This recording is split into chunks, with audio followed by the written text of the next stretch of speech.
la palabra del Señor en el libro de Ruth y estuve leyendo este libro y quisiera compartir algunas cosas que me llamaron mucho la atención.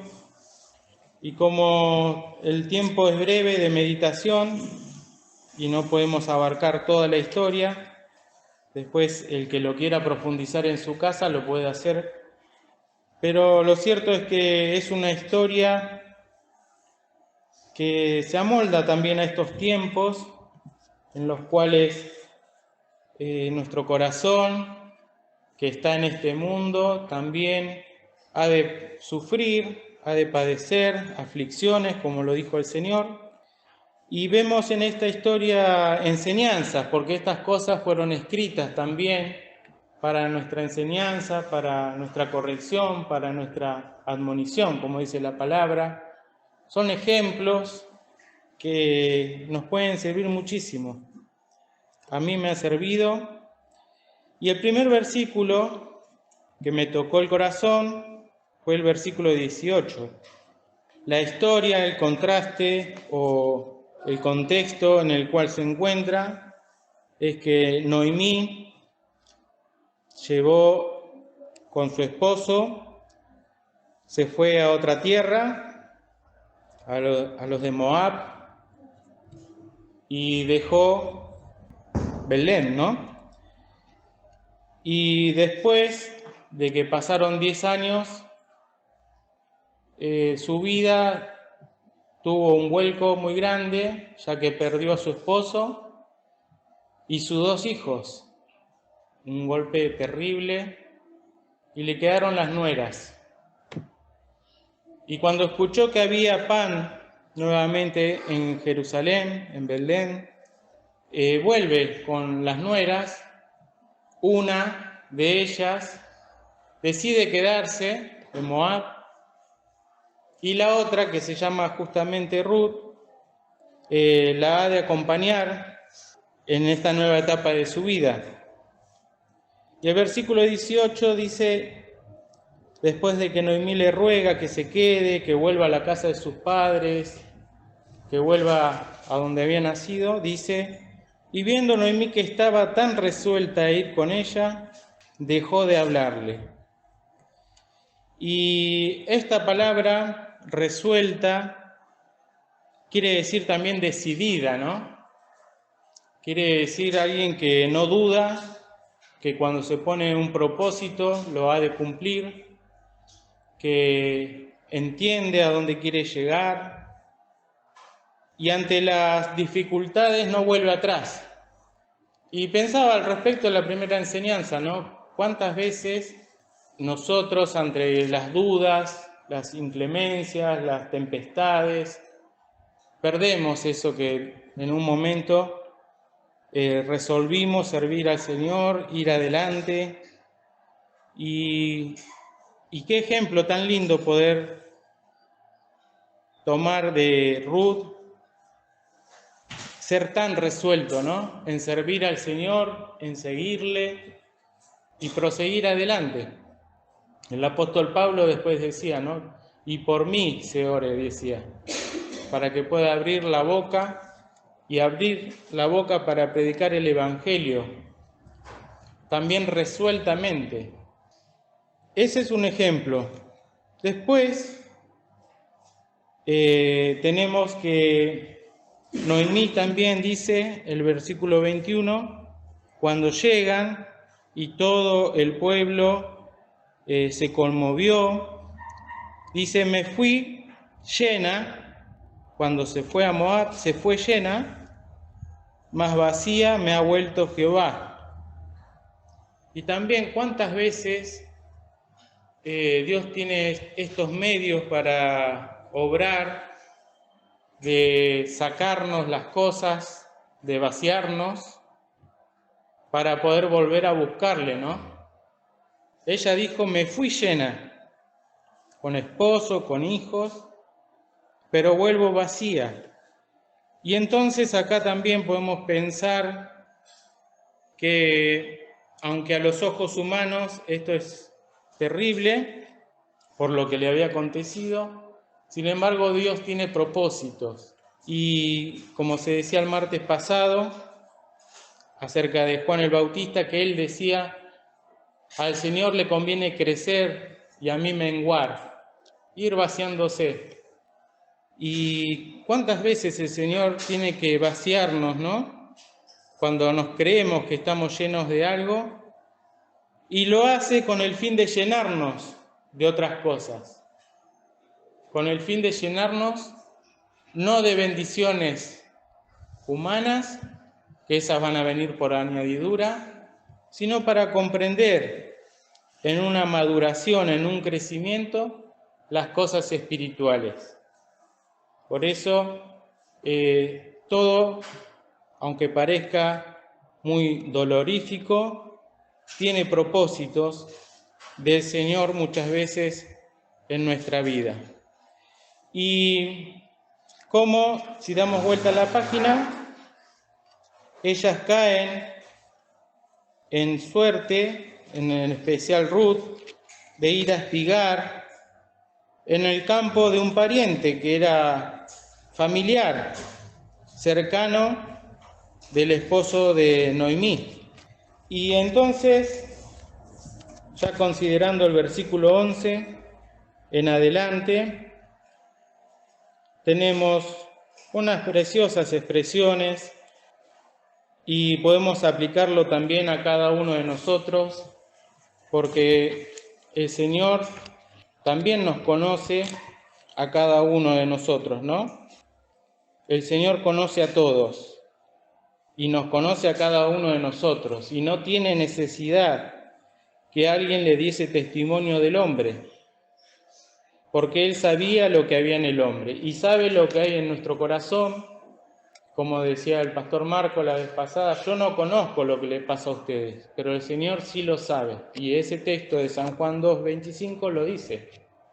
Cuando leemos en el versículo 11, respondiendo vos, díjole, por cierto se me ha declarado todo lo que has hecho con tu suegra después de la muerte de tu marido, y que dejando a tu padre y a tu madre y la tierra donde naciste, has venido a pueblo que no conociste.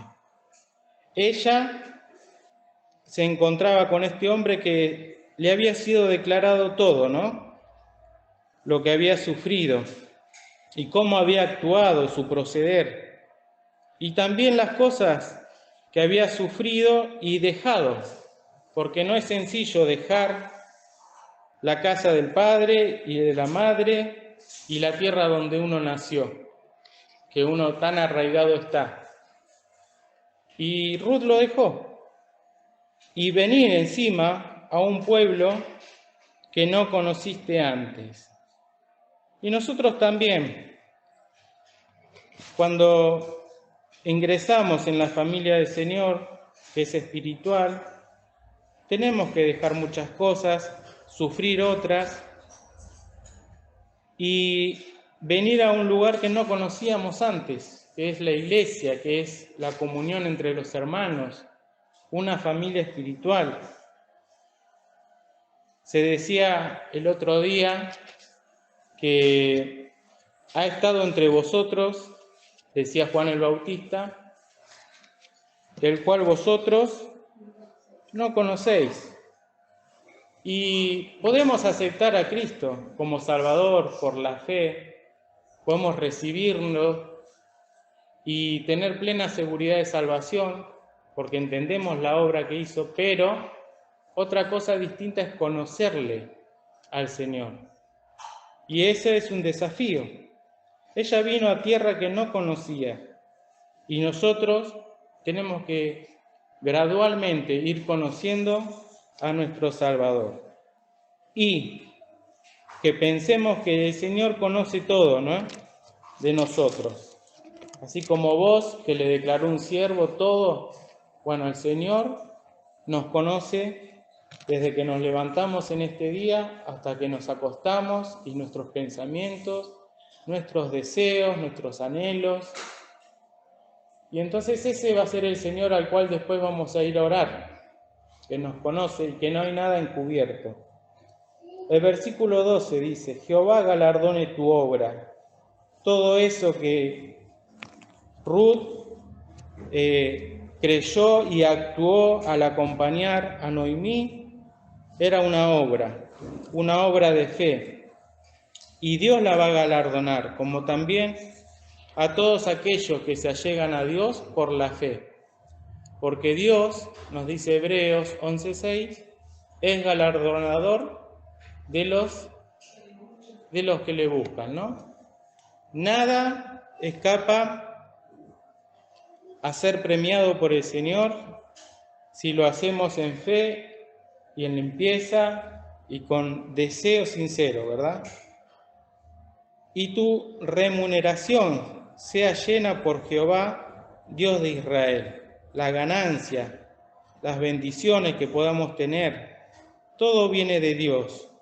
Esa bendición que enriquece, la que no añade tristeza y que ha de llenar el corazón. Y qué lindo esta expresión, ¿no? Que has venido para cubrirte debajo de sus alas. Se decía cuando el hermano Enrique hablaba, y lo recalcaba una y otra vez, ¿no? Que el pueblo de Israel, Dios lo quiso juntar como junta la gallina sus polluelos. Qué preciosa figura también. Debajo de las alas, cuando hay peligro, los pollitos, todos corren debajo de la gallina y ahí se amparan y están a cobijo, están seguros. Y así, en esta mujer, vos reconoce esto, que vino a cubrirse debajo de las alas del Todopoderoso. Después de pasar tantas cosas, tantas tristezas, tantos disgustos y sinsabores, bueno, poder venir al Señor. Después de que fuimos vaciados, ahora poder ser llenos de bendición, pero de espirituales. No podrá el mundo entero dar al alma paz. Solo podrá Jesús hacerlo, Él te ofrece la bendición. Y luego continúa, porque ella ahora habla en el versículo 13 y dice, Señor mío, halle yo gracia delante de tus ojos, porque me has consolado y porque has hablado al corazón de tu sierva, no siendo yo como una de tus criadas. Y esta es la gracia que podemos nosotros, al acercarnos al trono de la gracia, obtener por medio de Jesucristo. Sabemos que Dios resiste a los soberbios y da gracia a los humildes, ¿no? Y ahí vamos a hallar gracia, porque gracias al Señor la podemos obtener. Y está la consolación también de todo ese dolor y ese martirio que quizás a alguno le parezca poco, y siempre hay comparaciones. Yo lo veo en los pacientes, ¿no? ¿Quién tiene más cicatrices? A veces se ponen a hablar, ¿no? Yo tengo acá una operación de 15 puntos, dicen. Ah, bueno, pero yo tengo acá una de 22, y empiezan a compararse quién fue más operado.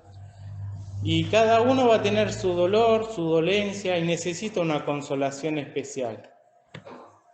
La mía, el Señor me la tiene que otorgar a mí. Y la de ustedes, cada uno sabe cuál es esa herida, ese dolor que necesita ser consolado. ¿Y cómo no lo va a hacer el Señor, que es todo bondad? Y otra, porque has hablado al corazón de tu sierva, ¿no? Y al respecto, sabemos que cuando abrimos la palabra, el que profetiza debe hablar a los hombres para edificación, por gracia. También debe hablar para exhortación al corazón y también para consolación. Y el otro día, el domingo, solamente me quedé con el aspecto que es cuando el Señor habla, debe producir dolor y debe producir trastorno en nuestro corazón, trastornar las mesas, mover las cosas, pero también faltó esta parte, ¿no? Consolar y también edificar. Y hablar al corazón es una virtud porque podemos hablar mentalmente a otro, pero hablar al corazón ya es como condescender, como lo hizo José con sus hermanos. Les habló al corazón. Y esas palabras, cuando llegan al corazón, las del Señor, como decía también el pastor Daniel, tengamos plena seguridad que no se van a ir nunca más del corazón. Entonces, qué lindo, ¿no? Que esto pueda suceder y continúa la experiencia, porque dice, no siendo yo como una de tus criadas. Y realmente ninguno de nosotros era del pueblo de Israel, sin embargo, Dios nos ha tenido misericordia. Y vos, dijo a la hora de comer, allégate aquí, come del pan, moja tu bocado en el vinagre. Recuerden que estaba espigando y que está el sol y que el día es arduo. Y sentóse ella junto a los segadores, y él le dio del potaje y comió hasta que se hartó y le sobró. Esto también lo subrayé, porque hay un potaje que es una ración. Un potaje es más que una sopa, es más espeso, es como un guiso, y vos en su misericordia le da de comer también, como el Señor nos ha de dar a nosotros. Y comió hasta que se hartó y le sobró. Qué lindo poder saciar nuestra alma, que viene con tantas cosas, y comer hasta que se harta y que sobre.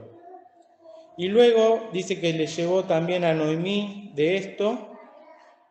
Dice que sacó también luego lo que había sobrado después de harta y diósele, compartió de la comida. No guardarnos lo que el Señor nos hizo tanto bien y tuvo tanta misericordia, sino también compartirlo. Y para terminar, Noemí le dice en el versículo 20 que este hombre vos sea él